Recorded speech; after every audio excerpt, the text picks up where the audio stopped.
Alright, welcome back to the channel. Been on a bit of a hiatus, 2 weeks away. Welcomed in my 30th over the last weekend, so I haven't been sitting around doing nothing. I've picked up this Onewheel in that time, which prompted this video. So I'm looking at it from the lens of someone who hasn't entered the electric space in terms of got a skateboard or a Onewheel yet, and you might only have the budget to get one to start with. So I've spent 7 days now with the Onewheel pint that I've got here. So I thought, since I picked up electric skateboarding fairly recently too, it would be a good opportunity to do a bit of a review after 7 days and see what my thoughts are about jumping into each of these, and if you can only get one, which one would it be? So I've got a few points to cover and I'll give my overall opinion at the end.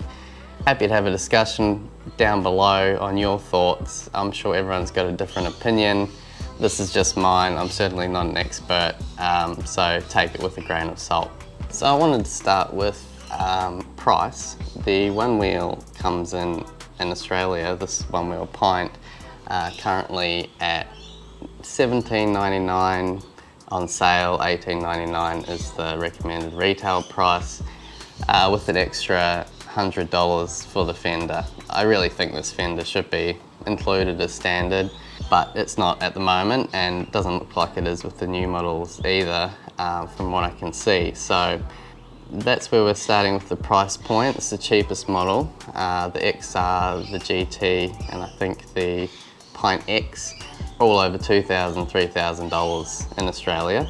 They are US made as well, so I guess that weighs into the costing a bit as well, and I think most people would be happy to pay a little bit extra for something that's locally made or made outside of China, because we all associate that with a bit more quality too. And now the electric skateboards, I think any electric skateboards worth looking at start at about the $500 price range. So you probably already know that looking at this video, but I always like to cover that, and I think it is a clear winner for electric skateboards. And if you're saving up, you can enter a bit quicker, and you don't have to save up as long for something like a Onewheel. Now, the next point I want to cover is the learning curve.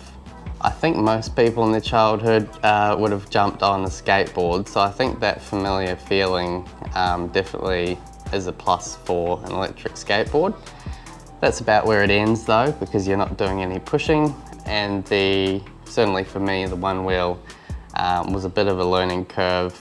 I've seen, before buying, I watched some videos of people learning, and they did make it look really hard. I wish I did capture a little bit more of that. I might be able to put some videos up now from my learning if I have any on my phone. But I definitely found the electric skateboard to be easier to learn. I think you have to persist a lot more with the Onewheel, and that is coming from having experience on the electric skateboard as well as snowboarding experience too, and growing up doing some board sports. I really think the Onewheel, when you do put the time into it, you do progress really quickly, and you probably do have to get past those first 2 or 3 rides to really start enjoying it and seeing what it's capable of. Next point I want to cover is comfort. Personally, I think the electric skateboards are more comfortable for me in terms of taking a longer ride and also the natural stance. The Pint, you have quite a closed-in stance, and something like the Evolve next to me allows you to have a stance close to that of a snowboard or something. So I do feel like it works better for me in terms of foot fatigue. I can probably do about 2 or 3 Ks on this tops before I have to jump off and have a stretch, where on a comfortable skateboard like this, I can easily go 15, 20 Ks before I need to jump off for a quick stretch and give the feet a little bit of a break. The other thing I'll mention on that point, in comfort, it might not lay into this area perfectly well, but a big part of that learning curve is having the wheel in the middle. So when you're going into a curb or anything like that, a little drop down, coming from an electric skateboard or even a normal skateboard, you're expecting the feeling of hitting that bump to be on the front wheels, for example, where there's a slight delay and you're feeling that in the middle. I know personally that takes me a while to get used to, and it kind of already sets my balance off, I think, from the start. Next point I wanted to cover were use purposes. Really, they can both do anything in terms of the sport itself, but I think the Onewheel works really well with that large 10-inch wheel, to have the comfort of running over grass, big rocks and things like that.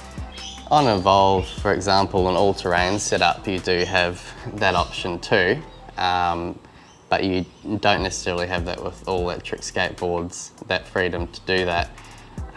The other thing I will mention is a skateboard like this, for example, that's belt driven, makes a lot of noise.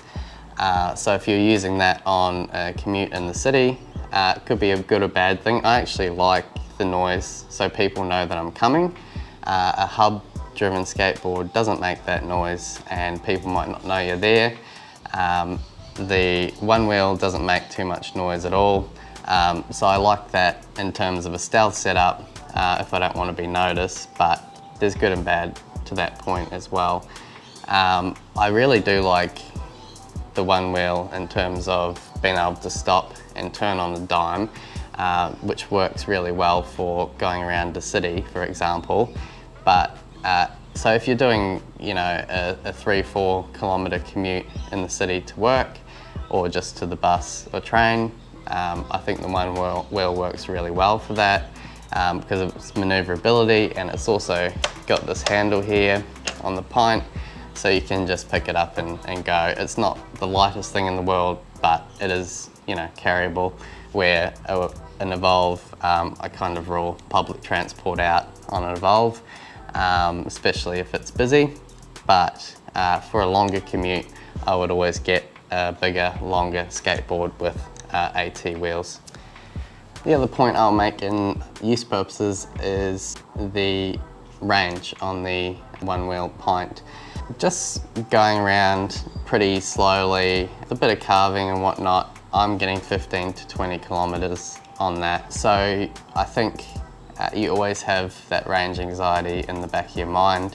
And for something that is so expensive, honestly, I would expect a bit more than that, especially when it's not the fastest thing in the world. So in terms of commuting as well, skateboards can go double the speed of the pint too, if you're spending a similar amount of money.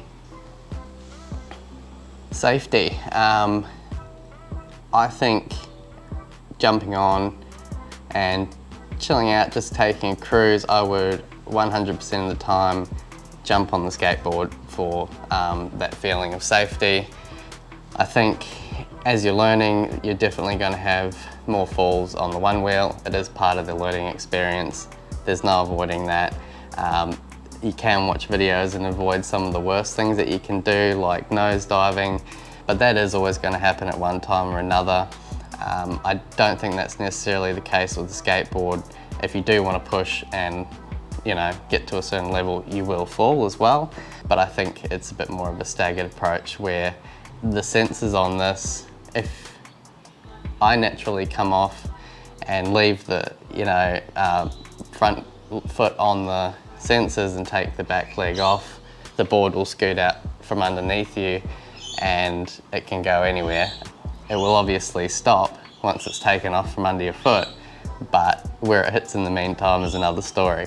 Maintenance and repairability is my next point, and there's a little bit to cover on this. So because these are made in the United States, I'm seeing a lot of talk about this at the moment, that there appears to be an issue where some sort of upgradability is being blocked by the manufacturer, and if you do have any issues as well, you have to send it back to the manufacturer in the United States. Because this is really the only brand of this sort of transport, there are other ones, but it's more of a DIY scene. you're kind of stuck with that, where depending on the service you want on an electric skateboard, you're looking at Chinese manufacturers who, if you have an issue, troubleshooting might be a little bit hard. There is a language gap with some of these companies too, there's no escaping that. But generally they will send you out a new part, and you can, without too much knowledge, walk through changing that part over yourself. It might be a 10, 20, 30-minute job, but generally it's going to be quicker than sending your board away and then back too, and a lot cheaper too. And then if you get to the more premium brands like Evolve, they do have service centres all across the world established, and from all the experiences I've seen, for the most part, they are really good and really quick at supplying parts and repairing boards that have faults as well. Another note on that point as well, I do see on the forums and Facebook groups so many Onewheels that have done over 5,000 kilometres, so it's certainly not a knock on them. They are super reliable machines, and they are built like tanks. But if you do have anything wrong, it is a bit of a shame that you'd have to send it back to the States. Last point, fun factor, and that's a hard one. I do like the challenge of learning something, but I'm also trying to look at it through the lens of just anyone jumping on, and especially people who might not have much spare time. You really do have to put in the time with the Onewheel, and it does reward you for that. And I think it is a really fun machine. But my initial feeling of jumping on an electric skateboard, and it wasn't one like an Evolve, my first board was a Meepo Mini, so a shorter board, and it was a hub motor board. I knew as soon as I jumped on that board that I wanted to upgrade and keep going up from there. A big part of my fun factor as well is that top speed. So you're looking at 25, 26 kilometers an hour on the Onewheel height. And with electric skateboards like this one, say with a street setup, you're getting 40 to 50 kilometers an hour. So I like the speed, definitely that's a winner for me on fun factor. The other thing I want to point out is, you know, there's a lot of talk and advertising around the snowboard feel for a Onewheel, and I wouldn't buy one because I'm missing snowboarding. It isn't exactly like snowboarding. You do get some similarities, and it does trip your brain for a second, and you do feel like you're on a snowboard, sorry. But I do think with a longer board like an Evolve, doing those big long carves as well, especially on a long board, which the Onewheel isn't, really does feel satisfying too. So I've jumped on this and then jumped on this straight away, and what I noticed straight away is the response of a turn is so much quicker on the Onewheel, and the electric skateboard feels a lot more deliberate and a bit more lopey, which I know a lot of people enjoy, and I never would have thought that without jumping on one to another straight away. But because of that response being so different, I moved my weight too much and nearly fell off as soon as I jumped on. So I have more fun chilling out on a skateboard because I can relax and don't feel like I'm going to fall off. I don't have that trust in the Onewheel yet, and fanging along at top speed on an electric skateboard for the whole ride is generally no issue. Maybe if you're off-road or something like that, you can overheat the motors, but generally you can go full throttle the whole time until your battery runs out. You are going to get the pushback on the Onewheel if you're going top speed, and keep in mind that is almost half of the electric skateboard. So that's a bit disappointing, but the reason being is that it's got that self-balancing motor in there, and it all uses the same motor, so it doesn't want you overcharging that, biffing you off because it can't hold you up anymore. So it is a safety feature, which is good that it has. The other thing, the Onewheel obviously doesn't have a remote, and that's a pretty cool thing, but in the end of the day, I would rather change speed modes on the go without pulling out my phone, and sometimes I like to go for a ride without my phone as well. So there's that too. I actually prefer having a remote in my hand. But another cool feature on the No Remote is if you have a smartwatch, you can download an app which I think gives you your speed and whatnot on there. I'm not sure if you can change speed modes or not, but not everyone has a smartwatch anyway. I do, haven't bothered downloading it yet. Yeah, so that about summarises all my thoughts on there. Feel free to ask me any questions, and yeah, happy to discuss anything further. Please, if you enjoyed the video, if it was useful to you, give me a like, comment, and please subscribe. Would love to build the channel and do more of these videos for you. Cheers, bye.